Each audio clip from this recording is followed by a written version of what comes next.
ਜੀ ਹਾਂ, ਸਾਰੇ ਸਰੋਤਿਆਂ ਨੂੰ ਮੇਰੇ ਵੱਲੋਂ ਪਿਆਰ ਭਰੀ ਸਤਿ ਸ਼੍ਰੀ ਅਕਾਲ। ਹੁਣ ਸਮਾਂ ਹੋ ਗਿਆ ਪ੍ਰੋਗਰਾਮ ਖਬਰ ਤੇ ਨਜ਼ਰ ਬਲਤੇਜ ਪੰਨੂ ਜੀ ਦੇ ਨਾਲ। ਪ੍ਰੋਗਰਾਮ ਸ਼ੁਰੂ ਕਰਨ ਤੋਂ ਪਹਿਲਾਂ ਸਪਾਂਸਰਾਂ ਦਾ ਧੰਨਵਾਦ ਕਰਨਾ ਚਾਹੁੰਦੇ ਹਾਂ। ਖਾਲਸਾ ਇੰਸ਼ੋਰੈਂਸ ਸੈਨੋਜ਼ੇ ਤੋਂ, ਗੁਰਦੀਪ ਸਿੰਘ ਬਿਰਦੀ ਕਲੋਵਿਸ ਤੋਂ, ਸਤਨਾਮ ਸਿੰਘ ਸ਼ੇਰਗਿੱਲ ਸੈਲਮਾ ਤੋਂ, ਹਰਮਿੰਦਰ ਸਮਰਾ ਜੀ ਸੈਕਰਾਮੈਂਟੋ ਤੋਂ, ਜਰਨੈਲ ਸਿੰਘ ਲਿਨਵੁੱਡ, ਰਣਵੀਰ ਸਿੰਘ ਰਾਣਾ ਬੇਕਸਫੀਲਡ ਤੋਂ, ਜਗਤਾਰ ਸਿੰਘ ਅਨੰਦਪੁਰੀ ਫਰੀਮੌਂਟ ਤੋਂ, ਮਨਜੀਤ ਸਿੰਘ ਦਵਾਨਾ ਜੀ ਫਰੈਜ਼ਨੋ ਤੋਂ, ਅਮਰਜੀਤ ਸਿੰਘ ਤੇ ਪ੍ਰੀਤਮ ਕੌਰ ਖੰਗੂੜਾ ਫਰੈਜ਼ਨੋ ਤੋਂ, ਸਰਬਜੀਤ ਸਿੰਘ ਤੇ ਪਲਵਿੰਦਰ ਕੌਰ ਚੋਕਰ ਟਰਲਕ ਤੋਂ ਅਤੇ ਚਰਨਜੀਤ ਬੜਵਾਲ ਯੂਨੀਵਰਸਿਟੀ ਦੇ ਸਪਾਂਸਰਾਂ ਦਾ ਧੰਨਵਾਦ ਕਰਦੇ ਹਾਂ। ਅਤੇ ਹੁਣ ਅਸੀਂ ਸਵਾਗਤ ਕਰਦੇ ਹਾਂ ਬਲਤੇਜ ਪੰਨੂ ਜੀ ਨੂੰ। ਹਾਂਜੀ ਬਲਤੇਜ ਪੰਨੂ ਜੀ, ਸਤਿ ਸ਼੍ਰੀ ਅਕਾਲ ਜੀ ਆਇਆਂ ਨੂੰ ਅੱਜ ਦੇ ਪ੍ਰੋਗਰਾਮ 'ਚ। ਦਿਲਪ੍ਰੀਤ ਧੰਨਵਾਦ, ਬਹੁਤ ਮਿਹਰਬਾਨੀ। ਔਰ ਗੱਲਬਾਤ ਕਰਦੇ ਹਾਂ ਕੁਛ ਆਲੇ ਦੁਆਲੇ ਦੇ ਬਾਰੇ ਦੇ ਵਿੱਚ, ਕਈ ਕੁਛ ਸਿਆਸਤ ਦਾ ਜਿਹੜਾ ਉਲਟ ਹੋ ਰਿਹਾ ਉਹਦੀ ਕੁਛ ਗੱਲਬਾਤ ਜਿਹੜੀ ਉਹ ਕਰਦੇ ਹਾਂ ਜੀ। ਪਰ ਸਭ ਤੋਂ ਪਹਿਲਾਂ ਜਿਹੜਾ ਮਲੇਰਕੋਟਲਾ ਦੀ ਧਰਤੀ ਦੇ ਉੱਤੇ ਇੱਕ ਸਾਂਝੀਵਾਲਤਾ ਦੀ ਜਿਹੜੀ ਹੈ ਜੀ ਉਹ ਗੂੰਜ ਸੁਣਾਈ ਦਿੱਤੀ ਹੈ।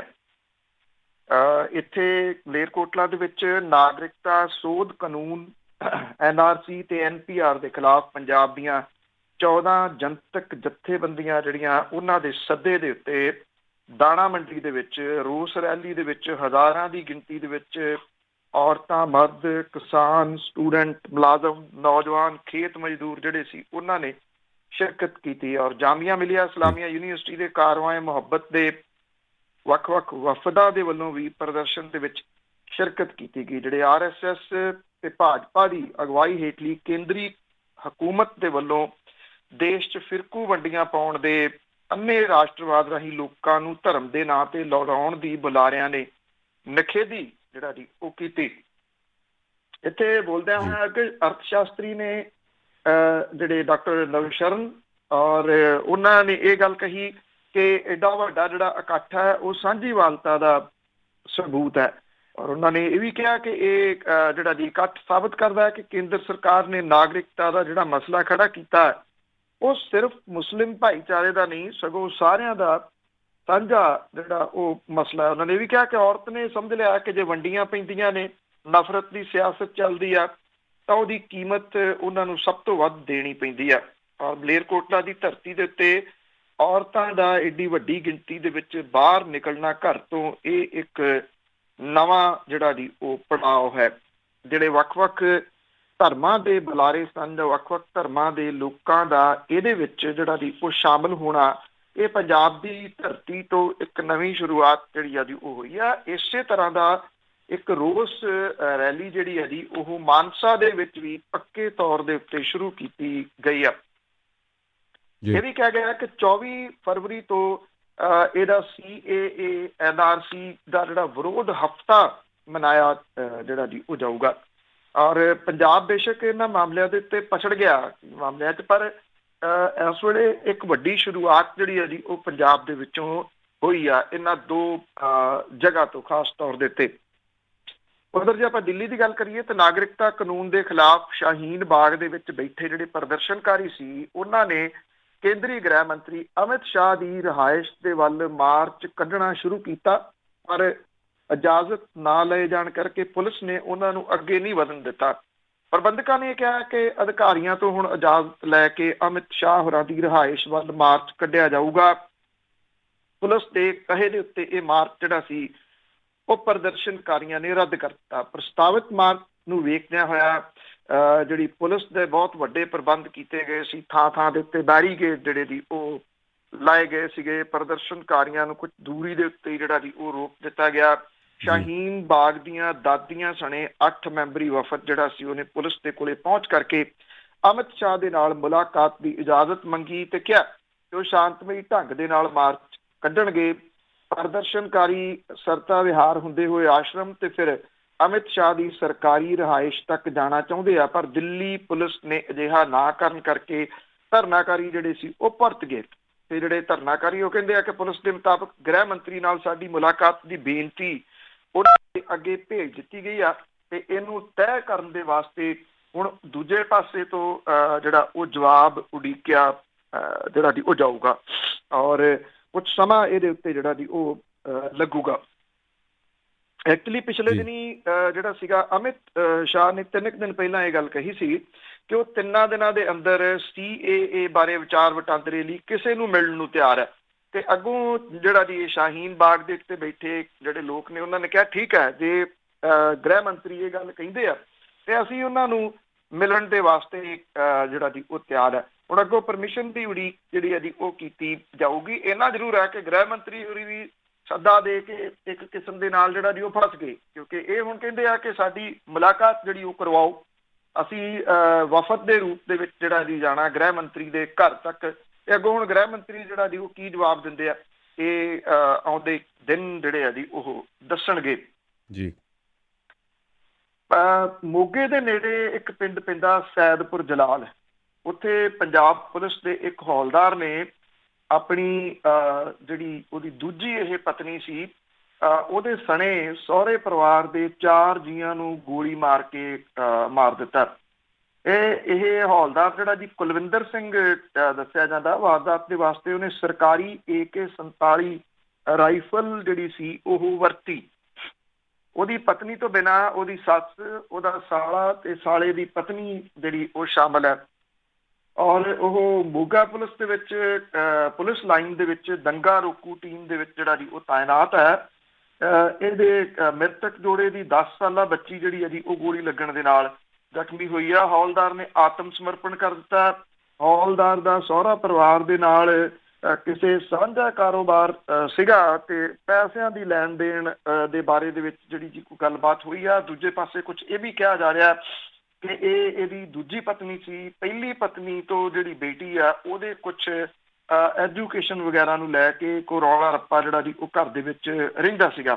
ਕੁਲਵਿੰਦਰ ਸਿੰਘ ਪਿੰਡ ਲੱਲੇ ਬੂ ਮਖੂ ਦਾ ਰਹਿਣ ਵਾਲਾ ਔਰ ਪੁਲਿਸ ਲਾਈਨ ਦੇ ਵਿੱਚ ਜਿਹੜਾ ਜੀ ਉਹ ਕਿਰਾਏ ਦੇ ਮਕਾਨ ਦੇ ਉੱਤੇ ਰਹਿੰਦਾ। ਪਹਿਲੀ ਪਤਨੀ ਦੀ ਮੌਤ ਹੋ ਜਾਣ ਕਰਕੇ ਉਹਨੇ 25 ਸਾਲ ਪਹਿਲਾਂ ਦੂਜਾ ਵਿਆਹ ਜਿਹੜਾ ਜੀ ਉਹ ਕਰਾਇਆ ਸੀਗਾ। ਇੱਕ ਉਹਦਾ ਜੀ ਬੇਟਾ ਹੈ ਇਹਦੇ ਵਿਆਹ ਤੋਂ, ਔਰ ਜਿਹੜੀ ਲੜਕੀ ਹੈ ਜੀ ਉਹ ਪਹਿਲੇ ਵਿਆਹ ਦੇ 2 ਬੱਚਿਆਂ ਚੋਂ ਇੱਕ ਲੜਕੀ ਜਿਹੜੀ ਆ ਉਹ ਵਿਆਹੀ ਹੋਈ ਆ। ਇਹ ਜਿਹੜਾ ਹੌਲਦਾਰ ਹੈ ਕੁਲਵਿੰਦਰ ਸਿੰਘ, ਉਹਨੂੰ ਇਹ AK-47 ਜਿਹੜੀ ਜੀ ਉਹ ਜਾਰੀ ਹੋਣ ਦੇ ਉੱਤੇ ਵੀ ਕੁਝ ਸਵਾਲੀਆ ਚਿੰਨ੍ਹ ਜਿਹੜੇ ਜੀ ਉਹ ਚੱਲ ਰਹੇ ਆ।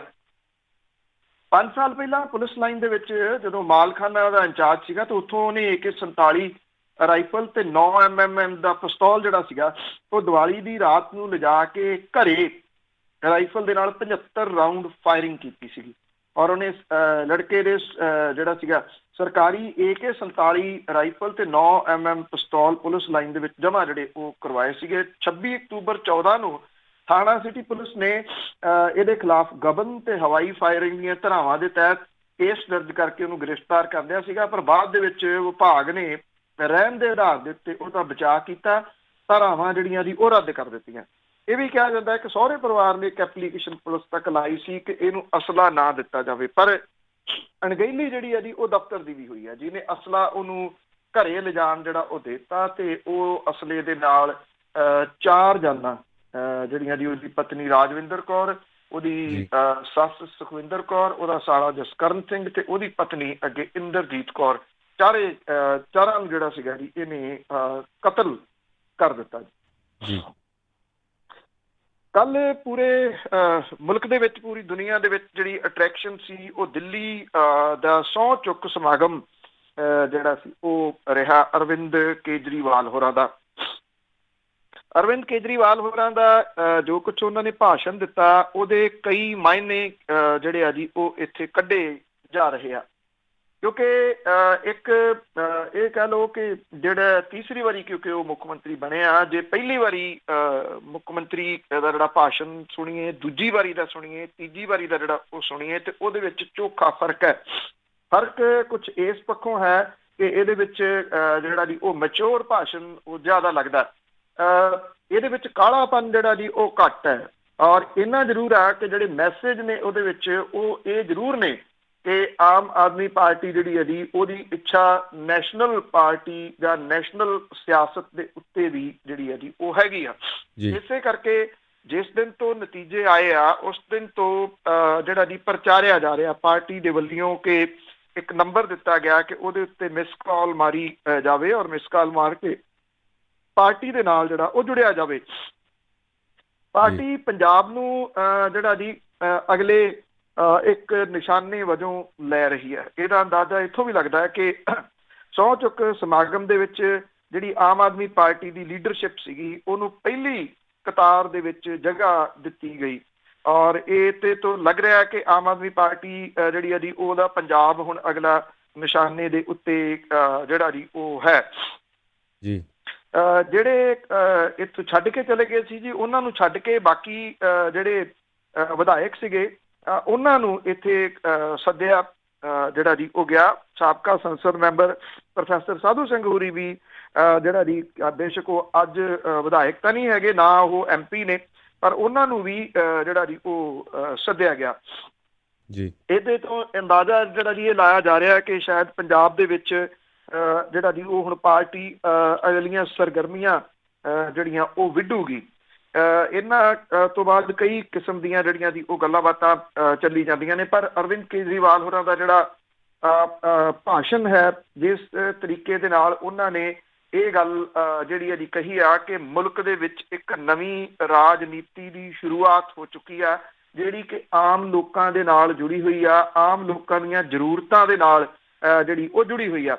ਜਿਹੜੇ ਲੋਕ ਮੁਫਤਖੋਰੀ ਜਾਂ ਕਹਿੰਦੇ ਸੀ ਉਹਨਾਂ ਨੂੰ ਜਵਾਬ ਦੇਣ ਦਾ ਵੀ ਇੱਕ ਵੱਖਰਾ ਤਰੀਕਾ ਸੀ ਅਰਵਿੰਦ ਕੇਜਰੀਵਾਲ ਦਾ ਕਿ ਉਹਨਾਂ ਦੇ ਐਜ਼ ਏ ਮੁੱਖ ਮੰਤਰੀ ਦੇ ਤੌਰ ਦੇ ਉੱਤੇ ਲਾਹਨਤ ਹੈ ਜੇ ਉਹ ਲੋਕਾਂ ਤੋਂ ਹਸਪਤਾਲ ਦੇ ਵਿੱਚ ਪੈਸੇ ਲੈਣ, ਦਵਾਈਆਂ ਦੇ ਪੈਸੇ ਲੈਣ, ਜਾਂ ਫਿਰ ਜਿਹੜੀ ਐਜੂਕੇਸ਼ਨ ਹੈ ਉਹਦੇ ਪੈਸੇ ਲੈਣ। ਉਹਨਾਂ ਨੇ ਇਹ ਕਿਹਾ ਕਿ ਇਹ ਜਿਹੜੀ ਸ਼ੁਰੂਆਤ ਹੈ ਇਹ ਐਜੂਕੇਸ਼ਨ ਦੀ ਸ਼ੁਰੂਆਤ ਹੈ, ਇਹ ਹੈਲਥ ਸਰਵਿਸਿਜ਼ ਦੀ ਸ਼ੁਰੂਆਤ ਹੈ, ਇਹ ਸਸਤੀ ਬਿਜਲੀ ਦੀ ਸ਼ੁਰੂਆਤ ਹੈ। 6 ਮੰਤਰੀ ਸੀ ਜਿਨ੍ਹਾਂ ਨੇ ਸਹੁੰ ਜਿਹੜੀ ਜੀ ਉਹ ਚੁੱਕੀ ਅਰਵਿੰਦ ਕੇਜਰੀਵਾਲ ਹੋਰਾਂ ਦੇ ਨਾਲ। ਇਹਦੇ ਵਿੱਚੋਂ ਬਹੁਤੇ ਜਿਹੜੇ ਜੀ ਉਹ ਪੁਰਾਣੇ ਨੇ, ਜਿਹੜੇ ਪਿਛਲੀ ਟੀਮ ਦੇ ਵਿੱਚ ਵੀ ਸਨ ਜੀ, ਮਨੀਸ਼ ਸਿਸੋਦੀਆ, ਸਤਿੰਦਰ ਜੈਨ, ਗੋਪਾਲ ਰਾਏ, ਕੈਲਾਸ਼ ਗਹਿਲੋਤ, ਇਮਰਾਨ ਹੁਸੈਨ ਤੇ ਰਜਿੰਦਰ ਗੌਤਮ ਜਿਹੜਾ ਸੀ ਉਹਨਾਂ ਨੇ ਸਹੁੰ ਚੁੱਕੀ। ਗੋਪਾਲ ਰਾਏ ਨੇ ਸ਼ਹੀਦਾਂ ਦੇ ਨਾਂ ਦੇ ਉੱਤੇ ਵੀ ਸਹੁੰ ਚੁੱਕੀ, ਜਦੋਂ ਕਿ ਇਮਰਾਨ ਹੁਸੈਨ ਨੇ ਅੱਲਾ ਤੇ ਈਸ਼ਵਰ ਦੇ ਨਾਂ ਦੇ ਉੱਤੇ ਜਿਹੜੀ ਉਹ ਸਹੁੰ ਚੁੱਕੀ ਜੀ। ਵੇਖਣਾ ਇਹ ਹੋਊਗਾ ਕਿ ਜਿਹੜੀ ਆਮ ਆਦਮੀ ਪਾਰਟੀ ਹੈ ਉਹ ਹੁਣ ਅੱਗੋਂ ਜਿਹੜਾ ਜੀ ਉਹਦਾ ਸਟੈਪ ਜਿਹੜਾ ਜੀ ਉਹ ਕੀ ਹੁੰਦਾ। ਇੱਕ ਵਾਰੀ ਆਮ ਆਦਮੀ ਪਾਰਟੀ ਨੇ ਜਦੋਂ 15 ਦੇ ਵਿੱਚ ਜਿੱਤੀ ਸੀ ਉਦੋਂ ਬਹੁਤ ਤੇਜ਼ੀ ਦੇ ਨਾਲ ਕੋਸ਼ਿਸ਼ ਕੀਤੀ ਸੀਗੀ ਕਿ ਉਹ ਜਿਹੜਾ ਜੀ ਉਹ ਭਾਰਤ ਦੀ ਰਾਜਨੀਤੀ ਉੱਤੇ ਕਾਬਜ਼ ਹੋਵੇ, ਪਰ ਬਦਲੇ ਹੋਏ ਹਾਲਾਤਾਂ ਦੇ ਵਿੱਚ ਕਾਂਗਰਸ ਦਾ ਜੋ ਜਿਹੜਾ ਜੀ ਹਾਲਾਤ ਨੇ, ਪਤਲੇ ਹਾਲਾਤਾਂ ਦੇ ਵਿੱਚ ਕਾਂਗਰਸ ਉਹਦੇ ਤੋਂ ਕੀ ਕਾਂਗਰਸ ਦੀ ਜਗ੍ਹਾ ਲੈਣ ਵੱਲ ਨੂੰ ਆਮ ਆਦਮੀ ਪਾਰਟੀ ਜਿਹੜੀ ਹੈ ਜੀ ਉਹ ਵਧੂਗੀ। ਬੇਸ਼ੱਕ ਇਹ ਸਮੇਂ ਤੋਂ ਅਜੇ ਪਹਿਲਾਂ ਵਾਲੀ ਗੱਲ ਹੋਊਗੀ, ਪਰ ਇੰਨਾ ਜ਼ਰੂਰ ਹੈ ਕਿ ਜਿਹੜਾ ਭਾਸ਼ਣ ਹੈ ਉਹਦੇ ਵਿੱਚੋਂ ਇਹ ਗੱਲ ਬੜੀ ਕਲੀਅਰਲੀ ਜਿਹੜਾ ਜੀ ਉਹ ਝਲਕ ਰਹੀ ਆ ਕਿ ਆਮ ਆਦਮੀ ਪਾਰਟੀ ਜਿਹੜੀ ਆ ਉਹ ਬਾਕੀ ਸੂਬਿਆਂ ਵੱਲ ਨੂੰ ਸਟੈਪ ਜਿਹੜਾ ਜੀ ਉਹ ਲਊਗੀ ਜੀ। ਇਸ ਵੇਲੇ ਜਿਹੜੀ ਸੂਬੇ ਦੀ ਕਾਰਗੁਜ਼ਾਰੀ ਹੈ ਸਰਕਾਰ ਦੀ, ਉਹਦੇ ਉੱਤੇ ਕਈ ਕਿਸਮ ਦੇ ਸਵਾਲੀਆ ਚਿੰਨ੍ਹ ਜਿਹੜੇ ਆ ਜੀ ਉਹ ਲੱਗ ਰਹੇ ਆ, ਔਰ ਖਾਸ ਤੌਰ ਦੇ ਉੱਤੇ ਜਿਹੜੇ ਵਿਧਾਇਕ ਨੇ ਪ੍ਰਗਟ ਸਿੰਘ ਹੋਰੀ, ਉਹਨਾਂ ਦੇ ਵੱਲੋਂ ਮੁੱਖ ਮੰਤਰੀ ਨੂੰ ਲਿਖੀ ਚਿੱਠੀ ਜਿਹੜੀ ਆ ਜੀ ਉਹਨੇ ਬੜੇ ਸਾਰੇ ਨਵੇਂ ਸਵਾਲੀਆ ਚਿੰਨ੍ਹ ਜਿਹੜੇ ਆ ਉਹ ਖੜੇ ਕਰ ਦਿੱਤੇ ਆ। ਬੇਸ਼ੱਕ ਇਹ ਚਿੱਠੀ ਕੁਛ ਹਫ਼ਤੇ ਪਹਿਲਾਂ ਜਿਹੜੀ ਆ ਜੀ ਉਹ ਲਿਖੀ ਗਈ ਆ, 3-3.5 ਹਫ਼ਤੇ ਪਹਿਲਾਂ ਲਿਖੀ ਗਈ ਆ, ਪਰ ਇਹ ਲੀਕ ਜਿਹੜੀ ਜੀ ਉਹ ਹੁਣ ਹੋਈ ਆ। ਇਹ ਜਿਹੜੀ ਚਿੱਠੀ ਆ ਮੁੱਖ ਮੰਤਰੀ ਨੂੰ ਲਿਖੀ ਆ ਪ੍ਰਗਟ ਸਿੰਘ ਹੋਰਾਂ ਨੇ, ਜਿਹੜੇ ਕਿ MLA ਨੇ ਕਾਂਗਰਸ ਦੇ, ਪਹਿਲਾਂ ਅਕਾਲੀ ਦਲ ਦੇ ਵਿੱਚ ਹੁੰਦੇ ਸਨ। ਇਹਦਾ ਅਵਤਾਰਾ ਜਾਂ ਇਹਦੀ ਜਿਹੜੀ ਕਾਪੀ ਆ ਇਹ ਇੱਕ ਕਾਂਗਰਸ ਦੀ ਪ੍ਰਧਾਨ ਸੋਨੀਆ ਗਾਂਧੀ ਨੂੰ ਵੀ ਲਿਖੀ ਗਈ ਆ। ਬਾਗੀ ਸੁਣਾ ਇਹਦੇ ਵਿੱਚ ਜਿਹੜੀਆਂ ਦੀ ਉਹ ਸਪਸ਼ਟ ਦਿਸਦੀਆਂ ਨੇ। ਭਾਰਤੀ ਹਾਕੀ ਟੀਮ ਦੇ ਸਾਬਕਾ ਕਪਤਾਨ ਪ੍ਰਗਟ ਸਿੰਘ ਨੇ ਪੰਜਾਬ ਸਰਕਾਰ, ਖਾਸ ਕਰਕੇ ਮੁੱਖ ਮੰਤਰੀ ਦੀ ਭਰੋਸੇਯੋਗਤਾ ਨੂੰ ਖੋਰਾ ਲੱਗਣ ਦੇ ਉੱਤੇ ਗੰਭੀਰ ਚਿੰਤਾ ਦਾ ਪ੍ਰਗਟਾਵਾ ਕਰਦਿਆਂ ਸਰਕਾਰ ਦੀ ਸਮੁੱਚੀ ਕਾਰਗੁਜ਼ਾਰੀ ਦੇ ਉੱਤੇ ਸਵਾਲ ਜਿਹੜੇ ਆ ਜੀ ਉਹ ਖੜੇ ਕਰਤੇ ਆ। 4 ਸਫ਼ਿਆਂ ਦੇ ਵਿੱਚ ਲਿਖੀ ਇਸ ਚਿੱਠੀ ਦੇ ਵਿੱਚ ਪ੍ਰਗਟ ਸਿੰਘ ਨੇ ਕਿਹਾ ਕਿ ਕੀਤੇ ਵਾਅਦਿਆਂ ਦੇ ਮੁਤਾਬਕ ਰਾਜ ਦੇ ਵਿੱਚ ਨਸ਼ਿਆਂ ਦੇ ਰੁਝਾਨ ਨੂੰ ਠੱਲਣ 'ਚ ਅਸੀਂ ਫੇਲ ਹੋਏ ਆ। ਭ੍ਰਿਸ਼ਟਾਚਾਰ ਨੂੰ ਨੱਥ ਪਾਉਣ, ਰੇਤ ਟਰਾਂਸਪੋਰਟ, ਸ਼ਰਾਬ ਮਾਫੀਆ ਦੇ ਉੱਤੇ ਸ਼ਿਕੰਜਾ ਕੱਸਣ ਦੀ ਗੱਲ ਸ਼ੁਰੂ ਹੀ ਨਹੀਂ ਜਿਹੜਾ ਜੀ ਉਹ ਹੋ ਸਕੀ। ਅਕਾਲੀ ਭਾਜਪਾ ਸਰਕਾਰ ਦੇ ਵੱਲੋਂ 31,000 ਕਰੋੜ ਰੁਪਈਏ ਦੇ ਜਿਹੜਾ ਸੀਗਾ ਕਰਜ਼ਾ, ਉਹਨੂੰ ਕਰਜ਼ੇ ਦੇ ਵਿੱਚ ਬਦਲ ਕੇ ਵੱਡੇ ਘੁਟਾਲੇ ਦੀ ਜਾਂਚ ਦੇ ਉੱਤੇ ਵਾਅਦੇ ਦੇ ਉੱਪਰ ਅਮਲ ਹੋਣਾ ਅਜੇ ਬਾਕੀ ਆ। ਪ੍ਰਾਈਵੇਟ ਕੰਪਨੀਆਂ ਨਾਲ ਹੋਏ ਸਮਝੌਤਿਆਂ ਦੇ ਸੰਬੰਧੀ ਸਾਰਿਆਂ ਨੇ ਚੁੱਪ ਜਿਹੜੀ ਜੀ ਉਹ ਧਾਰੀ ਹੋਈ ਆ। ਪ੍ਰਗਟ ਸਿੰਘ ਨੇ ਲਿਖਿਆ ਕਿ 77 ਸੀਟਾਂ ਜਿੱਤ ਕੇ ਤੁਹਾਡੀ ਸਰਕਾਰ ਬਣਾਉਣ ਵਾਲੇ ਪੰਜਾਬੀ ਅਫਸੋਸ ਦੀ ਗੱਲ ਹੈ ਕਿ ਤੁਹਾਡੀ ਅਗਵਾਈ ਵਾਲੀ ਸਰਕਾਰ ਦੀ ਕਾਰਗੁਜ਼ਾਰੀ ਤੋਂ ਨਿਰਾਸ਼ ਹੋ ਰਹੇ ਆ। ਪ੍ਰਗਟ ਸਿੰਘ ਲਿਖਦਾ ਹੈ ਕਿ ਕਾਂਗਰਸ ਦੀ ਸਰਕਾਰ ਬਣਨ ਤੇ ਗੁਰੂ ਗ੍ਰੰਥ ਸਾਹਿਬ ਦੀ ਬੇਅਦਬੀ ਦੇ ਮੁੱਦੇ ਨੇ ਸਭ ਤੋਂ ਵੱਧ ਹਿੱਸਾ ਪਾਇਆ ਸੀ। ਉਹਨਾਂ ਨੇ ਸਵਾਲ ਕੀਤਾ ਕਿ ਬੇਅਦਬੀ ਦੇ ਜਿਹੜੇ ਮੁਜਰਮ ਸੀ ਉਹਨਾਂ ਕਟਹਿਰੇ 'ਚ ਖੜਾ ਕਰਨ ਤੇ ਜ਼ੁਲਮ ਕਰਨ ਵਾਲੇ ਦੋਸ਼ੀਆਂ ਨੂੰ ਕਾਨੂੰਨ ਦੇ ਕਟਹਿਰੇ ਦੇ ਵਿੱਚ ਖੜਾ ਕਰਨ ਦੀ ਸਾਡੀ ਸਰਕਾਰ ਦੇ ਲੋਕ ਮਨਾਂ ਦੇ ਵਿੱਚ ਸ਼ੱਕ ਦੇ ਘੇਰੇ ਦੇ ਵਿੱਚ ਕਿਉਂ ਆ ਗਿਆ। ਬੜੇ ਸਖਤ ਲਹਿਜੇ ਦੇ ਵਿੱਚ ਲਿਖੀ ਗਈ ਇਸ ਚਿੱਠੀ ਦੇ ਵਿੱਚ ਪ੍ਰਗਟ ਸਿੰਘ ਕਹਿੰਦਾ ਹੈ ਕਿ ਮੈਂ ਤੁਹਾਨੂੰ ਨਿੱਜੀ ਹੈਸੀਅਤ ਦੇ ਵਿੱਚ ਚਿੱਠੀ ਲਿਖ ਰਿਹਾ ਕਿਉਂਕਿ ਮੈਨੂੰ ਪੰਜਾਬ ਦੇ ਨਾਲ ਪਿਆਰ ਹੈ, ਤੁਹਾਡੇ ਲਈ ਸਤਿਕਾਰ ਹੈ। ਪਰ ਚੋਣਾਂ ਸਮੇਂ ਕੀਤੇ ਵਾਅਦਿਆਂ ਦੀ ਗੱਲ ਕਰਦਿਆਂ ਉਹਨੇ ਇਹ ਕਿਹਾ ਕਿ ਨਸ਼ਿਆਂ ਨੂੰ ਕੋਈ ਠੱਲ ਨਹੀਂ ਪੈ ਰਹੀ। ਬਾਦਲਾਂ ਦੇ ਰਾਜ ਤੇ ਖਜ਼ਾਨਾ ਲੁੱਟਣ ਦੀਆਂ ਰੱਖੀਆਂ ਗਈਆਂ ਚੋਰ ਮੋਰੀਆਂ ਬੰਦ ਕਰਨ ਦੇ ਵੱਲ ਧਿਆਨ ਕੇਂਦਰਿਤ ਨਹੀਂ ਕੀਤਾ ਗਿਆ। ਰੇਤੇ ਦੇ ਵਪਾਰ ਦੇ ਵਿੱਚ ਸਰਕਾਰੀ ਕਾਰਪੋਰੇਸ਼ਨ ਆਉਣ ਦੇ ਨਾਲ ਸਾਨੂੰ ਮੁੜ ਕੇ ਸੋਚਣ ਦੀ ਲੋੜ ਹੈ। ਉਹਨੇ ਇਹ ਵੀ ਕਿਹਾ ਕਿ ਰੇਤੇ ਤੋਂ ਪੈਸੇ ਤਾਂ ਬਹੁਤ ਕਮਾਇਆ ਜਾ ਰਿਹਾ ਪਰ ਸਰਕਾਰ ਦਾ ਖਜ਼ਾਨਾ ਭਰਨ ਦੀ ਜਗ੍ਹਾ ਨਿੱਜੀ ਹੱਥਾਂ ਦੇ ਵਿੱਚ ਇਹ ਜਿਹੜਾ ਪੈਸਾ ਜਾ ਰਿਹਾ। ਔਰ ਅਖੀਰ ਸੋਚਣ ਦੀ ਗੱਲ ਇਹ ਆ ਕਿ ਸ਼ਰਾਬ ਦੀ ਖਪਤ ਵਿੱਚ ਅਸੀਂ ਦੇਸ਼ ਦੇ ਮੋਹਰੀ ਸੂਬਿਆਂ ਦੇ ਵਿੱਚੋਂ ਮੰਨੇ ਜਾਂਦੇ ਆ ਪਰ ਆਮਦਨ ਦੇ ਮਾਮਲਿਆਂ ਦੇ ਵਿੱਚ ਫਾਡੀਆਂ ਦੀ ਕਤਾਰ ਦੇ ਵਿੱਚ ਕਿਉਂ ਜਿਹੜਾ ਦੀ ਉਹ ਖੜੇ ਹੋ ਗਿਆ। ਪ੍ਰਗਟ ਸਿੰਘ ਦੇ ਵੱਲੋਂ ਲਿਖੀ ਗਈ ਇਹ ਚਿੱਠੀ ਜਿਹੜੀ ਆ ਜੀ ਇਹ ਕਾਂਗਰਸ ਦੇ ਵਿੱਚ ਔਰ ਖਾਸ ਤੌਰ ਦੇ ਉੱਤੇ ਬਾਗੀ ਜਿਹੜੇ ਨੇ ਜਿਹੜੇ ਬੋਲਦੇ ਨਹੀਂ ਉਹਨਾਂ ਦੇ ਵੱਲੋਂ ਸ਼ੁਰੂਆਤ ਜਿਹੜੀ ਉਹ ਕਹੀ ਜਾ ਸਕਦੀ ਹੈ। ਪ੍ਰਗਟ ਸਿੰਘ ਹੁਰੀ ਕਾਂਗਰਸ ਦੇ ਵਿੱਚ ਉਦੋਂ ਆਏ ਸੀ ਜਦੋਂ ਨਵਜੋਤ ਸਿੰਘ ਸਿੱਧੂ ਹੁਰੀ ਜਿਹੜੀ ਆਏ ਸੀ, ਭਾਵ ਕਿ ਉਹਨਾਂ ਦੇ ਨਾਲ ਦੇ ਜਿਹੜਾ ਜੀ ਇਹ ਮੰਨੇ ਜਾਂਦੇ ਆ। ਪਿਛਲੇ ਦਿਨਾਂ ਤੋਂ ਜਿਹੜੇ ਹੈਗੇ ਨੇ ਪੰਜਾਬ ਪ੍ਰਦੇਸ਼ ਕਾਂਗਰਸ ਦੇ ਪ੍ਰਧਾਨ ਸੁਨੀਲ ਜਾਖੜ ਹੁਰੀ ਉਹਨਾਂ ਦੀ ਸਰਗਰਮੀ ਵੀ ਵਾਹਵਾ ਜਿਹੜੀ ਆ ਜੀ ਉਹ ਤੇਜ਼ ਹੋਈ ਆ। ਔਰ ਇੱਕ ਪੇਜ ਜਿਹੜਾ ਸੋਸ਼ਲ ਮੀਡੀਆ ਦੇ ਉੱਤੇ ਬੇਸ਼ੱਕ ਕੱਲ ਸ਼ਾਮੀ ਜਿਹੜਾ ਜੀ ਉਸ ਤੋਂ ਬਾਅਦ ਤਾਂ ਨਹੀਂ ਚੱਲ ਰਿਹਾ ਪਰ ਉਹਦੇ ਉਹ ਜਿਹੜਾ ਪੇਜ ਆ ਉਹ ਉਭਾਰ ਰਿਹਾ ਸੁਨੀਲ ਜਾਖੜ ਹੋਰਾਂ ਨੂੰ। ਔਰ ਉਹ ਪੇਜ ਇਹ ਦੱਸ ਰਿਹਾ ਕਿ ਸੁਨੀਲ ਜਾਖੜ ਹੁਰੀ ਜਿਹੜਾ ਜੀ ਉਹ CM ਦਾ ਮਟੀਰੀਅਲ ਨੇ। ਇਹ ਜਿਹੜੀਆਂ ਕਾਂਗਰਸ ਦੇ ਅੰਦਰਲੀਆਂ ਜਿਹੜੀਆਂ ਬਾਗੀ ਸੁਰਾਂ ਨੇ ਉਹ ਹੌਲੀ ਹੌਲੀ ਸਹੀ ਸਾਹਮਣੇ ਜਿਹੜੀਆਂ ਉਹ ਆਉਣੀਆਂ ਸ਼ੁਰੂ ਹੋ ਗਈਆਂ ਨੇ। ਦਿੱਲੀ ਦੇ ਵਿੱਚ ਕਾਂਗਰਸ ਦੀ ਜਿਹੜੀ ਜੀ ਸ਼ਰਮਨਾਕ ਹਾਰ ਜਿਹੜੀ ਆ ਉਹ ਇਹਨਾਂ ਬਾਗੀ ਸੁਰਾਂ ਨੂੰ ਕਿਤੇ ਨਾ ਕਿਤੇ ਬੜਾਵਾ ਜਿਹੜਾ ਜੀ ਉਹ ਜ਼ਰੂਰ ਦੇਊਗੀ। ਉਧਰ ਜਿਹੜੇ ਇੱਥੇ ਸਨਅਤ ਵਾਲੇ ਨੇ ਉਹ ਵੀ ਪੰਜਾਬ ਸਰਕਾਰ ਤੋਂ ਨਿਰਾਸ਼ ਜਿਹੜਾ ਜੀ ਉਹ ਦੱਸੇ ਜਾ ਰਹੇ ਆ। ਕੈਪਟਨ ਸਰਕਾਰ ਆਪਣਾ ਦੂਜਾ ਬਜਟ ਪੇਸ਼ ਕਰਨ ਵਾਲੀ ਹੈ ਪਰ ਸਨਅਤਕਾਰਾਂ ਨੂੰ ਹੁਣ ਕੈਪਟਨ ਸਰਕਾਰ ਤੋਂ ਕੋਈ ਰਾਹਤ ਮਿਲਣ ਦੀ ਆਸ ਜਿਹੜੀ ਉਹ ਨਹੀਂ ਹੈ। ਜੇ ਲੁਧਿਆਣੇ ਦੇ ਜਿਹੜੇ ਸਨਅਤਕਾਰ ਨੇ ਉਹ ਕਹਿੰਦੇ ਆ ਕਿ 3 ਸਾਲਾਂ ਦੇ ਵਿੱਚ ਆਪਣਾ ਵਾਅਦਾ ਜਿਹੜਾ ਜੀ ਉਹ ਪੂਰਾ ਨਹੀਂ ਕੀਤਾ ਸਰਕਾਰ ਨੇ ਕੋਈ।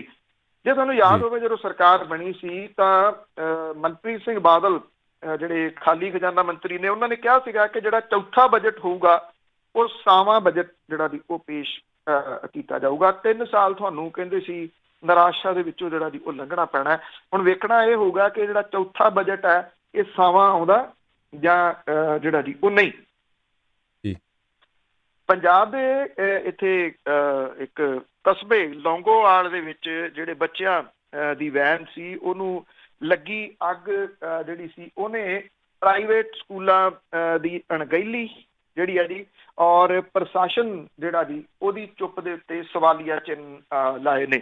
ਪ੍ਰਸ਼ਾਸਨ ਜਿਹੜਾ ਅਕਸਰ ਇਹੋ ਜਿਹੇ ਹਾਦਸੇ ਵਾਪਰਨ ਤੋਂ ਬਾਅਦ ਬੜੀ ਤੇਜ਼ੀ ਦੇ ਨਾਲ ਸਰਗਰਮ ਹੋ ਜਾਂਦਾ। ਕੁਛ ਦਿਨ ਉਹਦੀਆਂ ਸਰਗਰਮੀਆਂ ਰਹਿੰਦੀਆਂ ਨੇ ਉਦੋਂ ਬਾਅਦ ਫਿਰ ਉਹੀ ਹਾਲਾਤ ਜਿਹੜੇ ਜੀ ਉਹ ਬਣ ਜਾਂਦੇ ਆ। ਜਿਸ ਤਰੀਕੇ ਦੇ ਨਾਲ ਬੱਚੇ ਜਿਹੜੇ ਉਹ ਤੂੜ ਕੇ 3 ਵੀਲਰਾਂ ਦੇ ਵਿੱਚ ਜਾਂ ਜਿਹੜੀਆਂ ਵੈਨਾਂ ਦੇ ਵਿੱਚ ਲਿਜਾਏ ਜਾਂਦੇ ਆ ਅਨਸੇਫ ਇਹ ਵਹੀਕਲ ਨੇ ਮੈਕਸੀਮਮ ਇਹਨਾਂ ਦੇ ਵਿੱਚੋਂ। ਇਹ ਜਿਹੜੀ ਵੈਨ ਸੀ ਇਹ ਵੀ ਕੁਝ ਦਿਨ ਪਹਿਲਾਂ ਪਾਤੜਾਂ ਤੋਂ ਖਰੀਦੀ ਜਿਹੜਾ ਜੀ ਉਹ ਗਈ ਸੀ। ਉਹਦੀ ਕੋਈ ਸੇਫਟੀ ਨਹੀਂ ਸੀਗੀ ਜਿਹਦੇ ਕਰਕੇ 4 ਬੱਚੇ ਜਿਹੜੇ ਸੀ ਉਹ ਅੱਗ ਲੱਗ ਗਈ ਉਹਨੂੰ ਵੈਨ ਨੂੰ ਸੜ ਗਏ। ਪਰ ਇੰਨਾ ਜ਼ਰੂਰ ਰਿਹਾ ਕਿ ਇਹਦੇ ਵਿੱਚ ਇੱਕ ਲੜਕੀ ਜਿਹੜੀ ਵਿਦਿਆਰਥਣ ਸੀ ਜੀ ਸਕੂਲ ਦੀ ਉਹਦੀ ਦਲੇਰੀ ਜਿਹੜੀ ਹੈ ਜੀ ਉਹਦੀ ਚੁਫੇਰੇ ਤਾਰੀਫ ਹੋ ਰਹੀ ਹੈ। ਇਹ ਅਮਨਦੀਪ ਕੌਰ ਹੈ ਔਰ ਇਹਨੇ ਜਦੋਂ ਇਹ ਜਿਹੜੀ ਇਹਦਾ ਡੋਰ ਸੀਗਾ ਜੀ ਵੈਨ ਦਾ ਨਾ ਖੁੱਲਿਆ ਅੰਦਰੋਂ ਤਾਂ ਇਹਨੇ ਕੋਈ ਚੀਜ਼ ਜਿਹੜੀ ਵੈਨ 'ਚ ਪਈ ਸੀ ਉਹ ਮਾਰ ਕੇ ਸ਼ੀਸ਼ਾ ਤੋੜਿਆ, ਬਾਹਰੋਂ ਜਿਹੜਾ ਸੀ ਡੋਰ ਨੂੰ ਤੋੜਿਆ, ਔਰ ਇਹਨੇ ਇਸ ਜਿਹੜੀ ਬੱਚੀ ਸੀ ਇਹਨੇ 4 ਬੱਚਿਆਂ ਨੂੰ ਸੁਰੱਖਿਅਤ ਕੱਢ ਲਿਆ, ਛੋਟੇ ਬੱਚਿਆਂ ਨੂੰ ਜਿਹੜਾ ਸੀਗਾ। ਜੇ ਇਹ ਕੁੜੀ ਜਿਹੜੀ ਦੀ ਉਹ ਦਲੇਰੀ ਨਾ ਕਰਦੀ ਤੇ ਸ਼ਾਇਦ ਇਹ 4 ਬੱਚੇ ਜਿਹੜੇ ਤੇ ਉਹ ਖੁਦ ਵੀ ਇਹਦੇ ਅੰਦਰ ਜਿਹੜਾ ਦੀ ਉਹ ਝੁਲਸ ਜਾਂਦੀ। 14 ਸਾਲਾਂ ਦੀ ਇਹ ਲੜਕੀ ਆ, ਉਹਦੀ ਦਲੇਰੀ ਜਿਹੜੀ ਹੈ ਜੀ ਉਹਦਾ ਚਰਚਾ ਬਹੁਤ ਇਸ ਵੇਲੇ ਜਿਹੜਾ ਜੀ ਉਹ ਹੋ ਰਿਹਾ। ਔਰ ਇਹ ਕਿਹਾ ਜਾ ਰਿਹਾ ਕਿ ਜੇ ਹੋਰ ਨਹੀਂ ਕੁਝ ਕਰ ਸਕਦੇ ਤੇ ਘੱਟੋ ਘੱਟ ਮੁੱਖ ਮੰਤਰੀ ਉਹਨੂੰ ਜਿਹੜਾ ਦੀ ਉਹਦਾ ਮਾਨ ਸਨਮਾਨ ਇਸ ਪੱਖੋਂ ਜਿਹੜਾ ਦੀ ਕਰਨ, ਜਿੰਨੀ ਦਲੇਰੀ ਉਹਨੇ ਇਸ ਹਾਦਸੇ ਦੇ ਵਿੱਚ ਜਿਹੜਾ ਉਹ ਵਿਖਾਈ ਹੈ ਜੀ। ਪੰਜਾਬ ਦੇ ਵਿੱਚ ਹਰ ਪਾਸੇ ਤੁਸੀਂ ਕਿਸੇ ਕਾਰਨਰ ਤੇ ਚਲ ਜਾਓ, ਕਿਸੇ ਫੰਕਸ਼ਨ ਤੇ ਚਲ ਜਾਓ, ਇਹੀ ਡਰ ਜਿਹੜਾ ਜੀ ਉਹ ਬਣਿਆ ਰਹਿੰਦਾ ਕਿ ਕਿਸੇ ਜਗ੍ਹਾ ਦੇ ਉੱਤੇ ਕੋਈ ਲੜਾਈ ਜਿਹੜੀ ਉਹ ਨਾ ਹੋ ਜਾਏ, ਕਿਉਂਕਿ ਪੰਜਾਬੀਆਂ ਦੇ ਸੁਭਾਅ ਨੂੰ ਪਤਾ ਨਹੀਂ ਕੀ ਹੋ ਗਿਆ ਕਿ ਹਰ ਜਗ੍ਹਾ ਦੇ ਉੱਤੇ ਲੜੀ ਬਸ ਜਾਂਦੇ ਨੇ। ਸ਼ਾਇਦ ਕਿਤੇ ਨਾ ਕਿਤੇ ਇਹ ਬਹੁਤ ਵੱਡਾ ਅਸਰ ਜਿਹੜਾ ਜੀ ਉਹ ਗੀਤਾਂ ਦਾ ਹੈ, ਜਿਹੋ ਜਿਹੇ ਹਿੰਸਕ ਗੀਤ ਇੰਨੀ ਦਿਨੀ ਆ ਰਹੇ ਆ ਵਿਆਹਾਂ ਸ਼ਾਦੀਆਂ ਦੇ ਉੱਤੇ ਲੜਾਈ ਦਾ ਇੱਕ ਪ੍ਰਮੁੱਖ ਕਾਰਨ ਇਹ ਗੀਤ ਬਣਦੇ ਆ ਅਕਸਰ ਜਿਹੜਾ ਜੀ। ਔਰ ਇਸੇ ਤਰ੍ਹਾਂ ਦਾ ਗੁਰਦਾਸਪੁਰ ਦੇ ਦੋਰੰਗਲਾ ਥਾਣੇ ਦੇ ਅਧੀਨ ਆਉਂਦਾ ਪਿੰਡ ਅੱਲੜ ਪਿੰਡੀ, ਇੱਥੇ ਜਿਹੜਾ ਇੱਕ ਨੌਜਵਾਨ ਸੀ ਉਹਨੂੰ ਕੁੱਟ-ਕੁੱਟ ਕੇ ਮਾਰ ਦਿੱਤਾ ਜਿਹੜਾ ਜੀ ਗਿਆ ਬਾਕੀਆਂ ਦੇ ਵੱਲੋਂ।